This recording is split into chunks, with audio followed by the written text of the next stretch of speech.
I'm Not a Gentleman is a production of chaseandwriter.com. So I always like to use the example that brown and green go really, really well together. So if I'm wearing a brown suit, a green tie is really going to set that suit off, right? But that doesn't mean because I'm wearing a brown suit, I can't wear a navy tie. It's still going to go well. It's just that the green is going to look a little bit better. So when we're talking about a versatile color like charcoal, the first color that came to mind as far as a tie that would go perfectly with charcoal would be probably burgundy is a really nice color. I think that's more of a preference thing, but that doesn't mean you can't wear navy. That doesn't mean you can't wear green. That doesn't mean you can't wear brown. That doesn't mean you can't wear purple. It doesn't mean any of those things. Yo, what up? Welcome to I'm Not a Gentleman, the show designed to help you look stylish without following trends. I'm your host, Vladimir Riché from chaseandwriter.com, and your favorite menswear YouTuber's favorite menswear YouTuber. I've helped dozens of clients and hundreds of students and viewers feel more confident by looking their best and always making a great first impression. One thing that you guys hear me speak about all the time, and a term that I always use, is classic menswear. And I know there's some confusion when it comes to that term, like what exactly is classic menswear?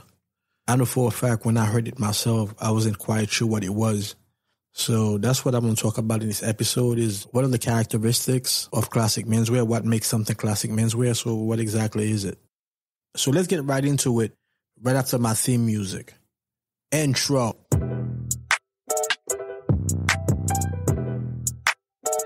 Back in that bag again. Whoa. So welcome to number 35, aka the Kevin Durant episode. I know he doesn't wear 35 anymore. He wears 7 now, but 35 is not really a popular number, man. So I couldn't really find anybody else. So you guys are just going to have to deal with 35 for Kevin Durant. All right? All right, cool.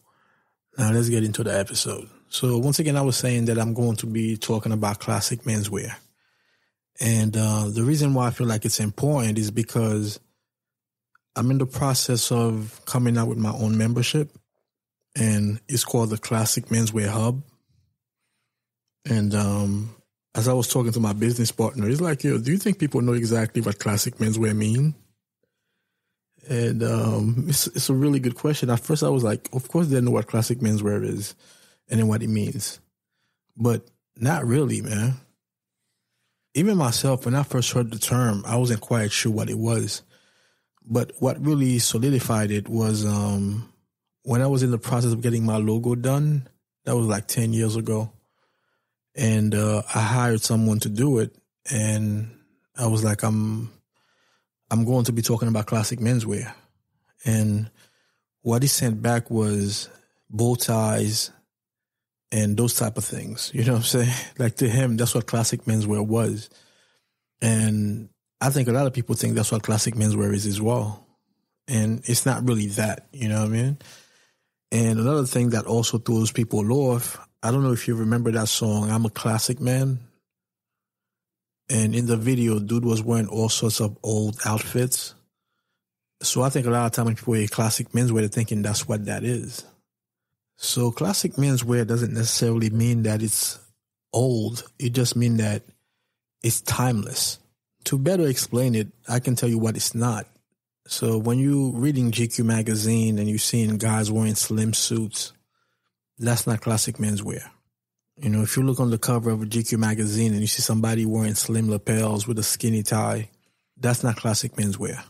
Classic menswear is something where you can't really put your finger on how old it is. So when I'm looking at GQ magazine or when I see the way that certain guys dress, I can pinpoint exactly what era that's from. Because I remember when the pendulum started swinging that way. Versus classic menswear, it's not really like that. So if you really following timeless menswear or timeless fashion, whatever you want to call it, there's not really like a date stamp on it.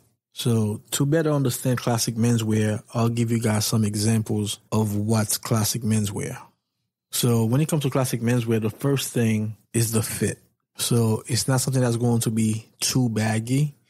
and it's not something that's going to be too slim. So the fit should be right in the middle. That's classic menswear. So if you see a guy with his jacket unbuttoned, but you can tell that the two sides of the jacket, like the buttoning part of the jacket, are so far apart, and you know that he won't be able to button it without straining, that's not classic menswear. Classic menswear, your clothes should fit without any sign of anything pulling. So the silhouette is very important. Classic menswear also is very big on the lapels. So the lapels shouldn't be too skinny because that's a sign of fashion. So wider lapels, to me, are always more flattering. And what do I mean by wider lapels? I'm talking about anything that's above 3.5 inches. Personally, my lapels are all above 4 inches, like between 4.25 to 4.5. So I like them really wide. But you definitely don't want anything that's sub 3.5 inches because that's a dated aesthetic and it just also doesn't look right. Another sign of classic menswear is the buttoning point of the jacket. So when we're talking about fashion, you're going to see that the buttoning points are usually high, like at the bottom of your sternum, where the buttoning point should actually be at your natural waist, which is by your belly button. And this is one of those things, if nobody ever told you, you'll probably never realize that. For example, I was looking at pictures of Patrick Mahomes and how he dresses before games. And you can always see his shirt even when his jacket is buttoned. And I'm talking about like under the buttoning point. You see his tie and you see his shirt. That shouldn't be happening if you following classic menswear. Because number one, the reason why it happens is because the buttoning point of the jacket is too high. And number two, it also happens because the waist of the trousers is too low. And that's another sign of classic menswear is you want the waist of the trousers to be at your natural waist, once again, which is your belly button. So the buttoning point of the jacket and the waist of the trousers should meet. So that way, even when the jacket is buttoned, you shouldn't be able to see the shirt because there's no space for the shirt to peek through.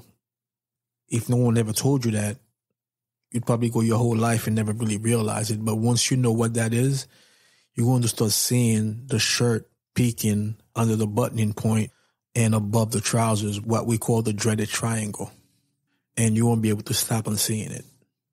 Now, another sign of classic menswear, and this one is a tad controversial, is having 2-inch cuffs on your trousers. And the reason why I'm saying it's controversial is because guys who aren't used to 2-inch cuffs, they look at it as a dated aesthetic.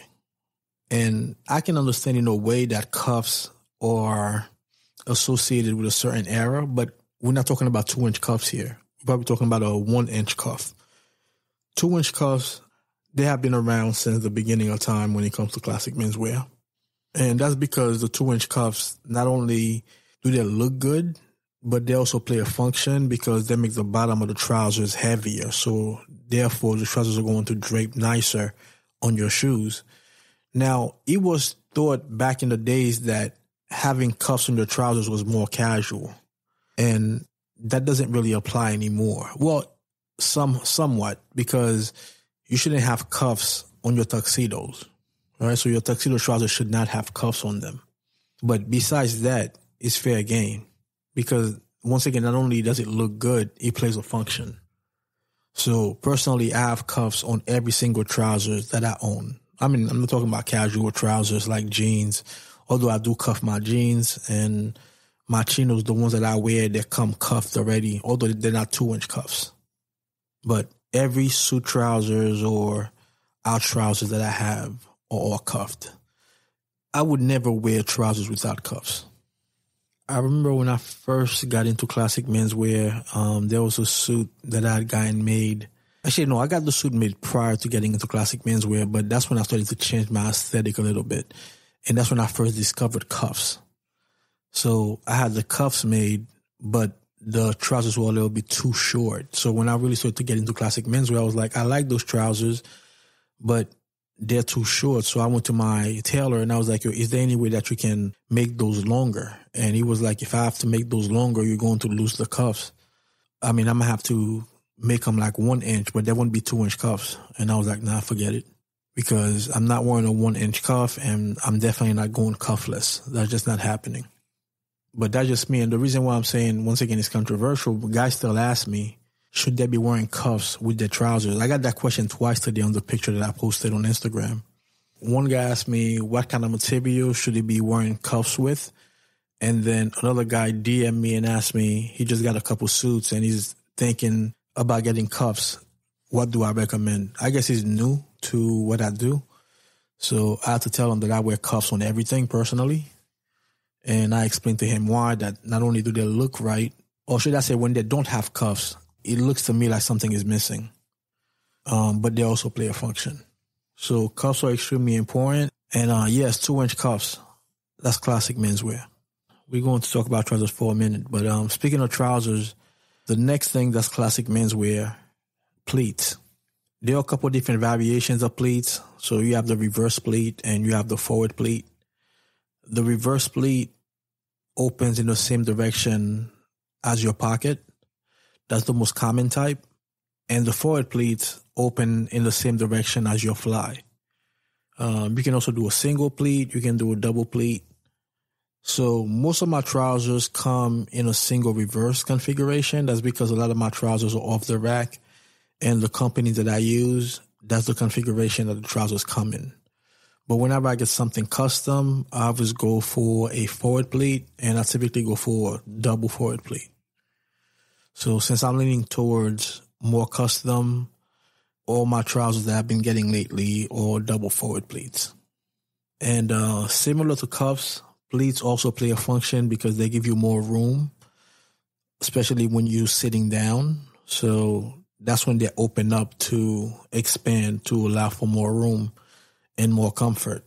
So if the pleats are open while you're standing still, that's a sign that the trousers are too tight for you, because they should only open when you need them. Funny enough, the pictures that I posted on Instagram today also got posted automatically on my Facebook. And one of my friends on there sent me a message asking me, do these trousers have pleats? Because from the picture I posted, you can't see the front of the trousers. And I had to answer him, if they didn't have pleats, there would be my trousers. Because I'm not wearing trousers with no pleats. I'm just not doing it. So flat front trousers, no, that's not me. I'll never do that. Pleats, classic menswear. Also, wider trousers are also classic menswear. So if you see a dude walking around with really slim trousers, it's not classic menswear, man.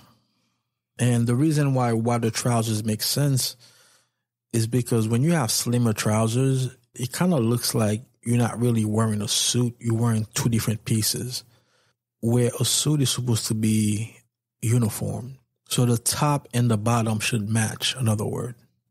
So you don't want it to look like two different pieces. You kind of want it to look like one piece. So if you are wearing slimmer trousers, it's just not going to flow. So you always want to make sure that the trousers are full. Now, they are extremes. Like I've seen guys on Instagram, sometimes they go too wide with the trousers. I mean, that's their choice and their aesthetic, and that's cool. But if I'm teaching someone, I would never tell them to get their trousers that wide. You know what I mean? Because it's a little bit too wide, man. I always say I don't like the extremes. I don't like anything that's too wide, and I don't like anything that's too slim. So you want to be somewhere in the middle. And one thing that goes hand in hand with how wide the trousers are is the leg opening, because you can't have a small leg opening and have wider trousers. And same thing, you can't have wider leg openings and have slim trousers. It just doesn't really make any sense. It got to flow from the hips all the way down to the bottom.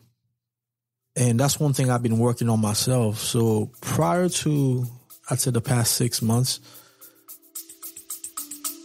We'll be right back. Yo, real quick, I got something very special to share. Are you ready to elevate your style game?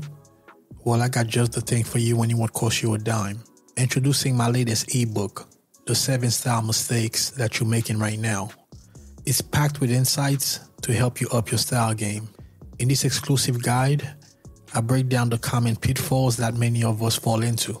From fashion faux pas to overlooked details, I got you covered. You'll learn how to turn heads for all the right reasons and boost your confidence in any situation.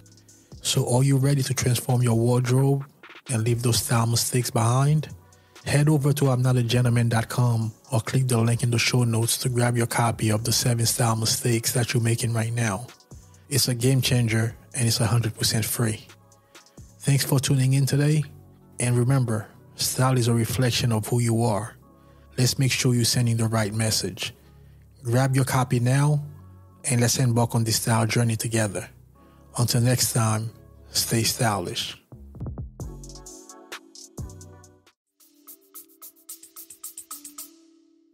The leg opening on my trousers were always 8 inches. And for the past 6 months, I've been telling myself I want it to be wider than that. So I've been experimenting with wider trousers. So the last suit that I got, which is the one that I'm wearing in the Instagram picture that I posted today. So if you're not following me on Instagram, it's chase.rider is my Instagram name. It's also in the show notes. And you can see what I'm talking about. I'm wearing a brown herringbone tweed suit, and the pictures from the side so that you can see how wide the hem openings are. Those particular trousers, the hem is 8 3/4 inches. But I think going forward, I'm going to make them 9 inches because I still want them to be a little bit wider. Although it's a really nice look now, but I think that it could be slightly wider. So I want to add a 1/4 inch to that.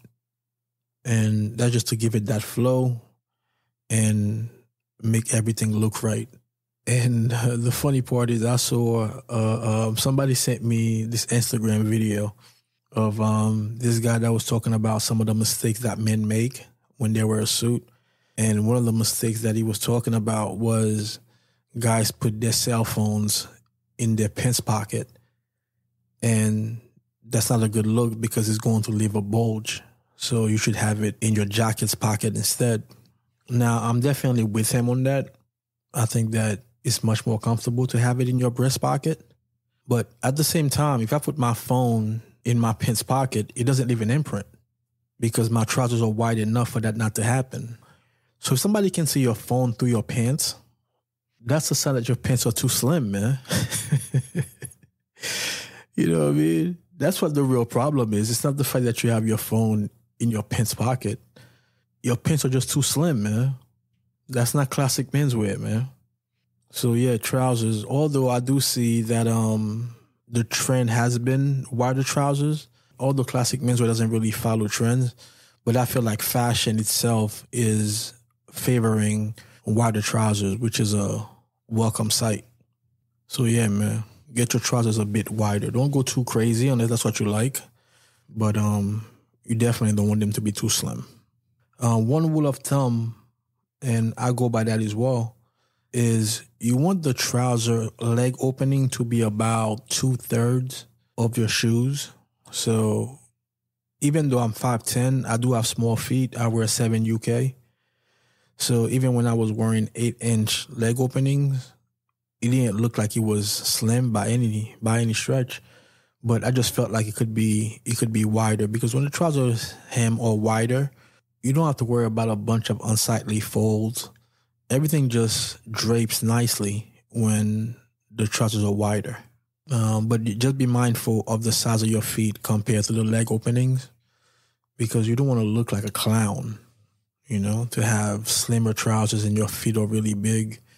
So just be mindful of that. That's why it's not really a one-size-fits-all situation. It's going to look different for different guys.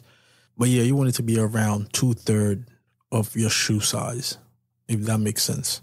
And the reason why I wanted to talk about that is because a lot of guys look at GQ as a menswear Bible, and this type of information you're not really going to find in GQ because they favor more of a fashion aesthetic. So I just wanted to give you guys a different perspective. And I wanted to make sure that when I'm saying classic menswear, you know exactly what I'm talking about. So something that's timeless, not something that comes and goes.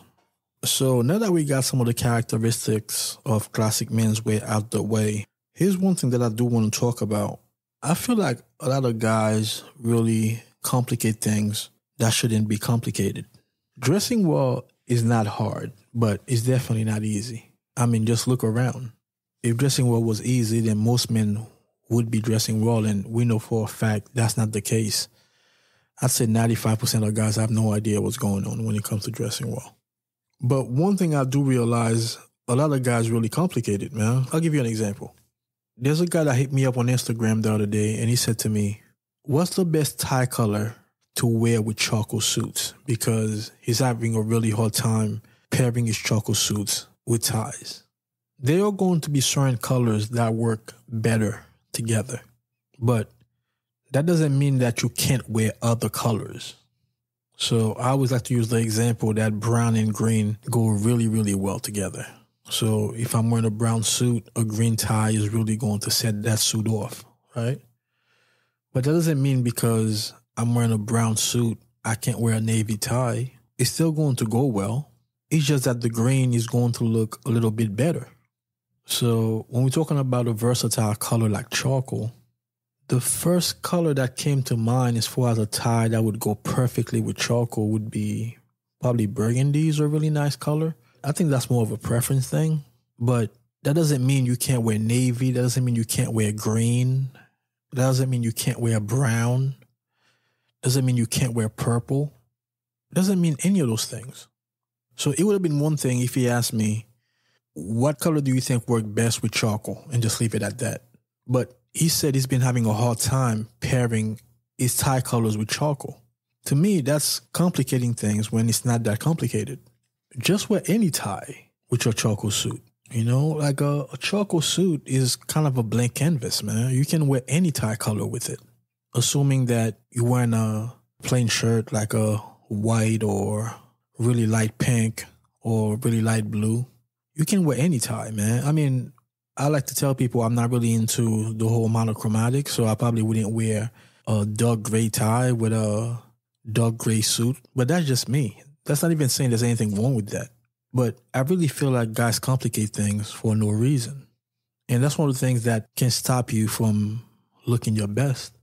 So the great thing about menswear is really the journey, right? So a lot of trial and error. So that's how you're going to find certain colors do look better with other colors. But that doesn't mean you can't wear other colors. You know what I'm saying? So you guys seen some of my videos. I wear charcoal a lot, and I never really favor one color as far as my ties.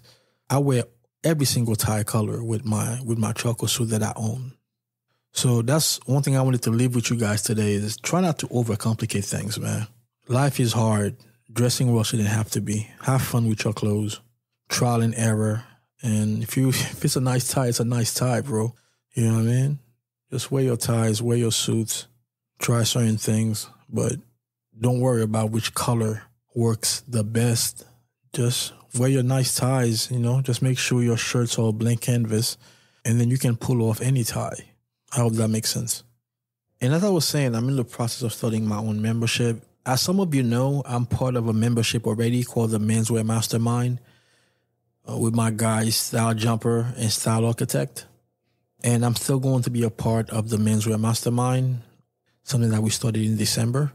But even prior to starting the Menswear Mastermind, my goal was to always start my own membership. It's for a couple of reasons. Number one, I learned everything that I know from being part of a community. And that community is Styleform. And I talk about Styleform all the time. Styleform is an open forum where you can go and ask questions and read threads and learn about menswear, classic menswear, if you will. I started going to Styleform around 2010. As I started doing my own research, every time I would look something up, it would link to Styleform. You know, like there was a question or a thread about it. And that's when I started to learn about classic menswear. But even then, I was still confused. Like, how come this guy's clothes are so big compared to my clothes? And that's because I used to always wear all my clothes too tight back then. I was really into fashion. So around 2013, when I finally said to myself, I'm the problem. It's not really them. I'm definitely wearing my clothes too tight. This is not the right way. I should learn more about classic menswear. It still took me 2 years to finally put a good outfit together. So from the time that I realized I was doing it wrong, it took me 2 years to finally get it right. And that was for a couple of reasons. The first one was because I had to undo so many bad habits. I know I talk about that all the time. But the second reason is because there are so many threads that you have to go through just to find the right information. So putting everything together is not really that easy. And also, there's really nobody holding you accountable on style form. Because, everybody's there to post their stuff. There are some guys there who are really, really helpful. So I'm not saying that there aren't guys like that on there, but they're not really there to hold your hand. It's kind of up to you to piece information together. Of course, you can ask questions, and hopefully you get your questions answered, but nobody's obligated to do that. But it was still a great resource because, once again, this is the place that I learned about 90% of the stuff that I know now.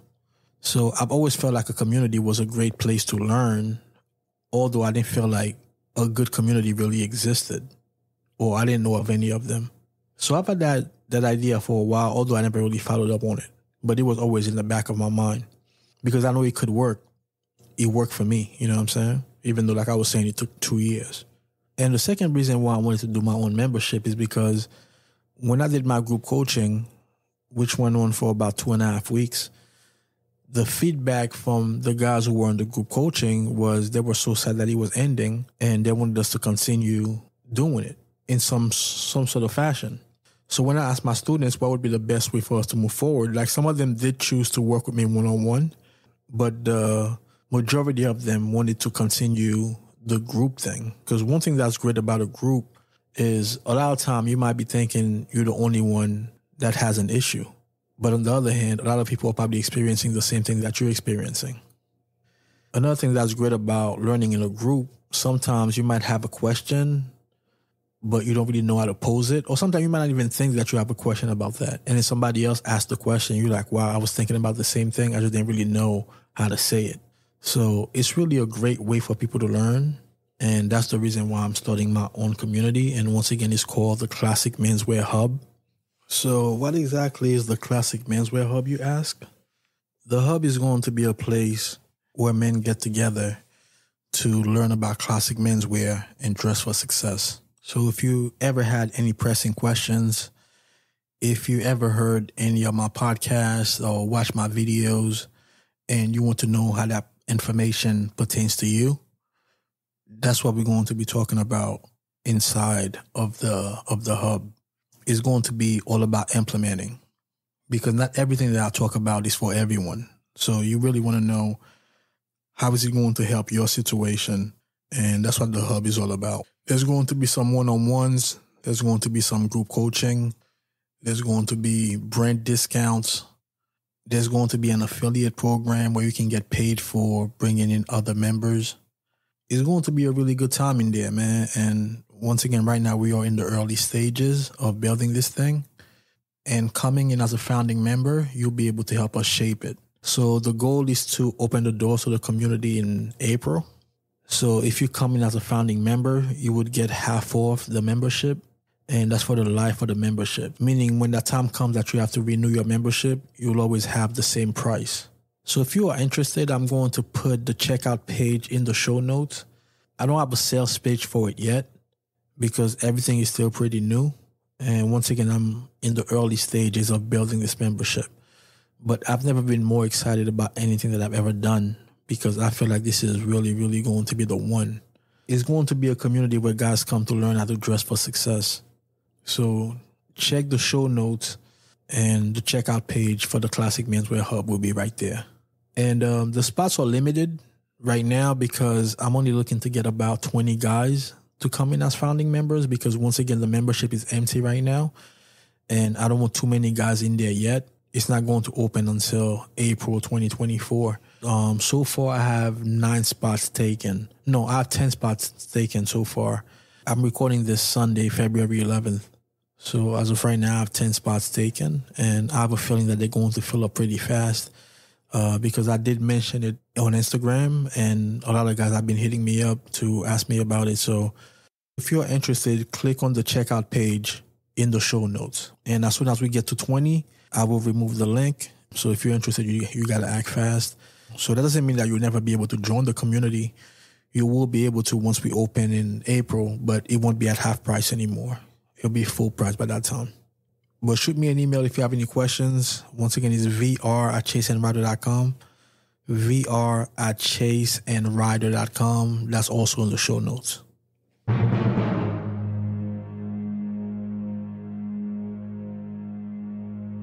So this is the part of the podcast where I tell you a story. Sometimes it has something to do with menswear. Other time it doesn't. And this is one of those cases where it has nothing to do with menswear. Anyway, I don't think I told you guys this, but I used to work for EasyPass. And I started working for EasyPass in 2001. And I left EasyPass in 2006, maybe? Yeah, 2005, 2006. I left EasyPass. So I was there for about 5 years. Another thing that some of you guys don't know about me, but some of you do know because I've spoken about it in the past, is I used to do rap music. So I had a mixtape coming out around 2004 called Coming to America. It was the last mixtape that I did. And I was extremely passionate about this mixtape, man, because I was like, yo, if this mixtape don't work, then that's it for me. I'm not going to keep rapping. You know, I'm approaching 30 years old and everything, right? So I used to be part of a group, but this was my first time doing a solo project. So I was very excited about this mixtape. So, you know, people would ask me about it at work. You have the mixtape going, man, you know what I mean? And I would tell them, like, yeah, you know, I was in the studio last night or whatever, right, recording this mixtape. It took about 6 or 7 months to record this mixtape. And one of my coworkers that was very, very interested in the mixtape, I'm not going to say her name. Well, let's call her Tiffany. So Tiffany was very interested in the mixtape. So every time I would come to work, Tiffany would ask me, yo, Vlad, what's going on with the mixtape, man? When's the mixtape coming out, you know? Oh, by the way, I used to work with a girl named Tiffany. That's her real name. And Tiffany, if you're listening to this, I doubt that you are, but if you are listening to this, I'm not talking about you. I'm just using the name Tiffany as to protect the guilty. But yeah, Tiffany would ask me every time, when's the mixtape coming out, you know? And when it was time for the mixtape to finally come out, I was like, yo, Tiffany, the mixtape is dropping next week. She was like, oh, man, I'm so excited, you know? So I come to work all excited. The mixtape is done. I have a few copies with me. So the first person I go to is Tiffany. I'm like, yo, Tiffany, this is the mixtape that you've been asking about. Coming to America is finally here. And I'm selling it for $10. She goes, oh, no, thank you. I wasn't really going to buy it. I was just interested to hear how it was coming along. Yo, man, this is hilarious, man. Yo, when I tell you every day Tiffany was asking me about the mixtape when it's coming out, and then when that thing finally came out, I told her it was $10. If there was one person that I thought was going to buy the mixtape, it was Tiffany. Man, listen, man. Tiffany politely told me to beat it. And that taught me a lesson, man. You can't really depend on anybody. You know what I mean? It doesn't matter how much interest they show in something that you're doing. Until they actually give you money, you can't count on them, man. And also, just because they're showing interest, they don't owe you anything. I mean, I would have rather her not showing interest like that every day asking me when it's coming out, because I didn't put a gun to her head, be like, yo, ask me about the mixtape. You know what I mean? But nobody's obligated to get anything that you're doing. But I just thought that it was hilarious, man. Shout out to Tiffany, the real one and the fake one. So that was number 35 of the podcast, where we talked about classic menswear. Come back again next week for another fire episode of I'm Not a Gentleman. Peace.